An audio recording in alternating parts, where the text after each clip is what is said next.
Hello everyone, myself Usha Vyas, Associate Professor English. Today I will take second year class and my topic is the Shakespearean comedy. It relates to Twelfth Night. What is comedy? Comedy is opposed to tragedy. It is intended to provoke laughter, not tears, and to present an amusing, not a grave view of life. The comic hero triumphs over the difficulties that beset him, and the way in which he succeeds in doing this wins our admiration and fills our mind with a sort of intellectual pleasure. Instead of death and disaster in which a tragedy closes, we find that at the end of comedy all the characters are united and happy. Comedy affords the best scope for the exercise of poetic justice. Poetic justice is exercised when the dramatist or poet represents vice as punished and virtue as rewarded. Care must be taken to see that the notion of the just or punishment of the wicked is not ostentatiously thrust before the reader's attention, but that it follows naturally from the course of the story. Now I will throw light on various kinds of comedy.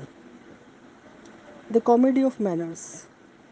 The comedy of manners, which is also spoken of as artificial comedy or high comedy, was in vogue in England after the Restoration and had in view the portrayal of the social customs, manners, and life of the age. The comedies of Congreve belong to this class. Low comedy. It is the same as farce when it makes use of less refined speech and action in order to make its comic appeal. Third is comedy of intrigue. In the comedy of intrigue, the plot or action is made the principal object and not the presentation of character. Comedies of this kind were very popular in Spain, and the English dramatists of the post-Restoration period, notably Dryden, initiated them. Dryden's The Spanish Friar is a comedy which depends for its interest on intrigue.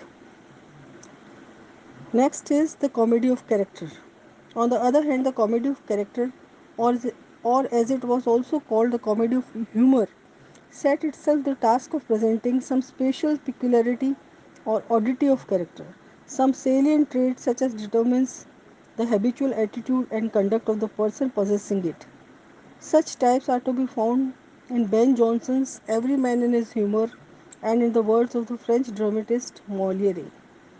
Next is the Divine Comedy as comedy. When Dante called his great epic the Divine Comedy, he used the term comedy in a sense very different, meant a story with a happy ending.